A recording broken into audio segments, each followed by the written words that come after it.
Bonjour à tous et merci de suivre ce 6h30. Nous débutons cette édition avec une audience au palais présidentiel. Le président de la République, Alassane Ouattara, a reçu Madame Mara Christine Fontes Lima, vice-premier ministre du Cap-Vert. Madame Mara Christine Fontes a présenté au chef de l'État la candidature de son pays pour la présidence de la BAD, la Banque africaine de développement. Jérôme Kofi Aboulin. C'est une délégation conduite par Mara Fontes Lima, vice-premier ministre de Cap-Vert, qui a été reçue par le président de la République, Alassane Ouattara.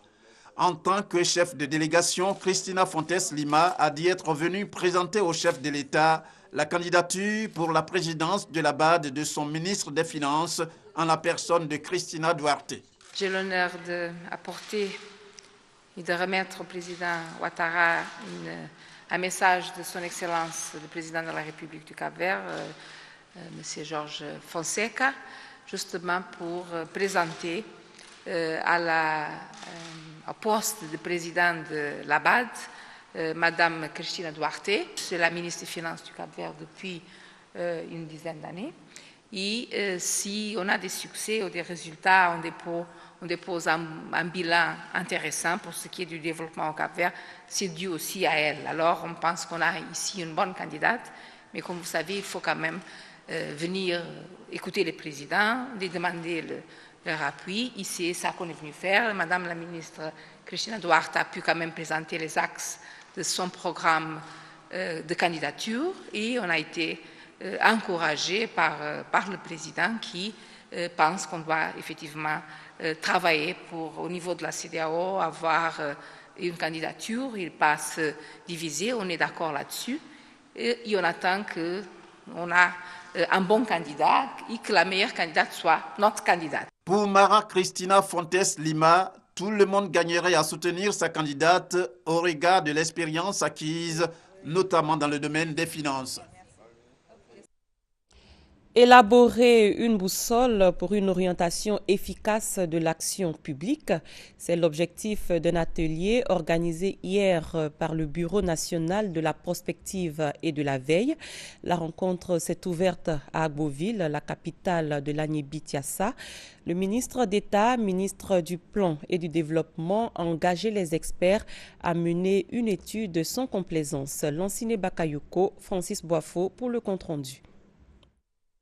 Comment créer les conditions d'un meilleur développement de la Côte d'Ivoire à l'horizon 2040? C'est à cette question que les experts nationaux en matière de prospective ou de planification tentent de répondre. Il s'agit pour les participants à cet atelier d'identifier l'ensemble des stratégies qui permettront de finaliser l'étude globale de développement. Le président de la République a placé au cœur de la stratégie nationale de développement le retour à la planification stratégique.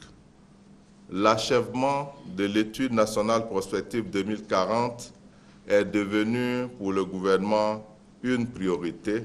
Au nombre des préoccupations majeures du gouvernement, la nécessité d'avoir des explications additionnelles sur le positionnement de la Côte d'Ivoire par rapport aux institutions de financement et aux multinationales. Les experts sont sous pression. Ils ont obligation de rendre au plus vite les conclusions de leurs travaux. Après donc l'élaboration des stratégies, il va s'agir de rédiger le rapport final. Alors, le rapport final, ça va nous prendre peut-être 3 semaines. On ne pourra pas le remettre fin février, mais courant mars, on devrait pouvoir donner le rapport final. Le prochain programme national de développement PND 2016-2020 aura pour boussole cette étude. C'est parti pour le processus de programmation des investissements publics. Il a été lancé hier à Grand-Bassam par le ministère d'État, ministère du Plan et du Développement. Il s'agissait surtout au cours de cette cérémonie de former et d'informer les différents acteurs sur les étapes du PIP pour la période 2016-2018. Suivez ce reportage. En vue d'optimiser l'action de l'État face aux besoins de plus en plus croissants des populations, le ministère d'État, ministère du Plan et du Développement, a procédé au lancement du processus de programmation des investissements publics PIP pour la période 2016-2018. La cérémonie qui réunit les acteurs clés de ce processus vise à leur présenter les outils d'élaboration des projets d'investissement public, mais aussi à les former sur les étapes du processus d'élaboration. Outils d'opérationnalisation du Programme national de développement PND, le PIP devrait contribuer à atteindre les objectifs de développement. Les objectifs du PIP sont essentiellement de traduire le plan national de développement en projets et programmes qui aboutissent au mieux-être de nos populations, mais également de procéder à donner une clarté aux investissements dans les secteurs et également au niveau local. Pour être pris en compte dans le processus du PIP, les projets devront avoir leur source dans le PND. Ce sur quoi il faut mettre l'accent, c'est l'identification des projets qui prennent leur source dans le plan national de développement qui est le document de référence qui permet la programmation du développement. Lancé ce 13 janvier, le processus de programmation des investissements publics sera bouclé le 15 mars 2015. Et toujours en économie, intéressons-nous à l'annexe fiscale 2015. Les mesures de soutien prises par le gouvernement dans ce document a été expliquée à une centaine d'entreprises. L'initiative est de l'entreprise Deloitte. Ces mesures concernent notamment l'insertion d'outils technologiques et le gel de nouvelles taxes, nous dit Lansine Bakayoko. Exonérations diverses, blocage de nouvelles impositions, modernisation des moyens de paiement. Ces mesures en faveur des entreprises ont besoin d'être vulgarisées. On a décidé d'organiser cette présentation à l'attention de l'ensemble des entreprises qui sont installées en Côte d'Ivoire. Ces exonérations à l'égard des opérateurs économiques vont permettre de desserrer le taux fiscal et favoriser l'amélioration de la compétitivité du secteur privé. Les exonérations concernent la taxe sur la valeur ajoutée TVA, les impôts sur les salaires, les retenues à la source et l'impôt foncier. Au niveau de la filière véhicole en proie ces dernières années à des pressions, l'État a consenti une réduction du taux de la taxe sur le caoutchouc granulé spécifié. Une autre innovation, c'est l'insertion d'outils technologiques dans le dispositif fiscal, avec notamment l'utilisation de la télédéclaration pour les paiements. Des mesures encourageantes, mais surtout une séance de sensibilisation appréciée par les entrepreneurs privés. C'était très important pour nous de savoir si les dispositions antérieures concernant notre secteur avaient été clarifiées. Et c'est le cas et on peut dire que nous sommes tout à fait satisfaits. Dans l'activité minière, nous ne sommes pas toujours parfaits donc des changements fiscaux. Donc pour nous, c'est hyper important d'être au parfum de ce qui arrive. L'annonce fiscale 2015, indexée au budget de l'État, est disponible au journal officiel depuis le 30 décembre 2014.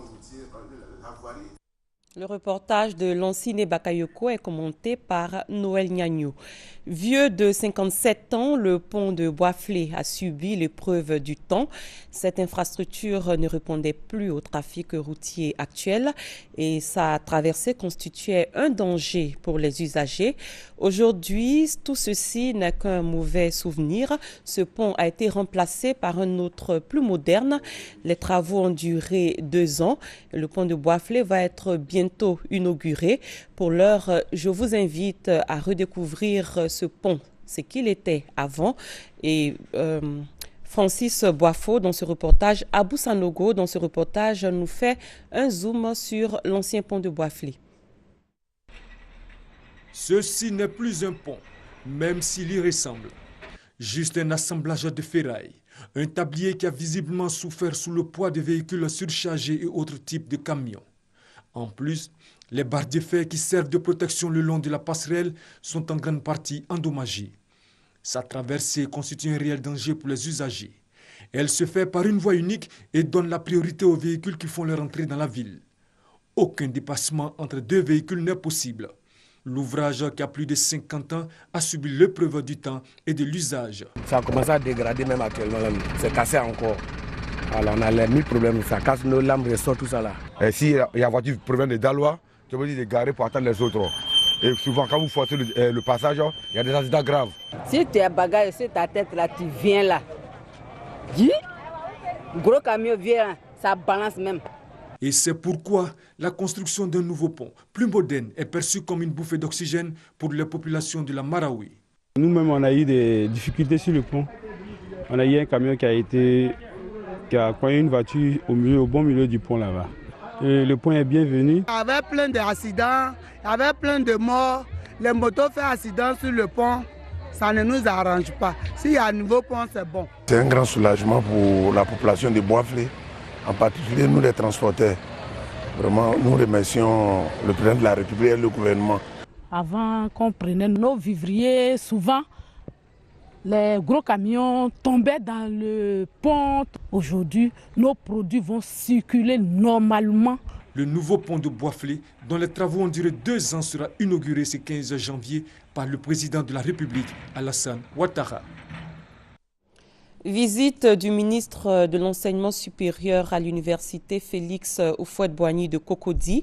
Niamien Konan s'est rendu dans les salles et laboratoires des travaux publics pour les filières scientifiques, des salles et laboratoires entièrement équipés de matériel technologique de pointe.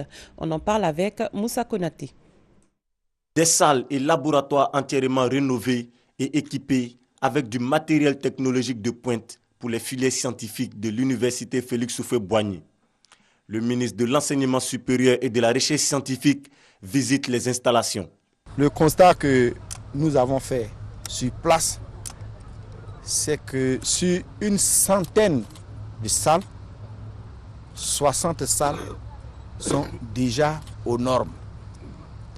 La promesse faite par l'opérateur, c'est que d'ici la fin de la semaine, une vingtaine de salles viendront compléter donc la liste des salles qui sont aux normes.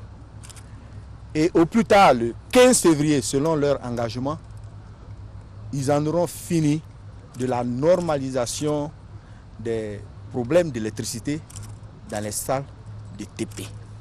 Des salles et laboratoires pour des travaux pratiques de qualité. Enseignants et responsables de l'université affirment leur satisfaction. On ne peut pas faire sortir un spécialiste de sciences de la terre, par exemple, ou des mines, sans faire de la pratique. Et donc, nous pensons que l'année 2015 sera vraiment l'année de la réalisation effective. D'autres travaux sont en cours et concernent le renforcement des installations Wi-Fi, l'interconnexion entre les amphithéâtres, des innovations pour une nouvelle vision de l'enseignement supérieur en Côte d'Ivoire. Je vous fais lecture de ce communiqué du ministère de l'Enseignement supérieur et de la Recherche scientifique. Les bacheliers 2014 ayant reçu des propositions d'orientation dans les filières des grandes écoles privées et qui ne se sont pas encore présentés sur la plateforme d'orientation www.orientation.étudiant.edu.ci pour choisir leur établissement d'accueil sont priés de le faire au plus tard le vendredi 16 janvier 2015. Passé ce délai, des établissements d'accueil leur seront attribués d'office. L'opération est entièrement gratuite. Parlons santé à présent. C'est une bonne nouvelle du côté des recherches pour trouver un remède au virus Ebola.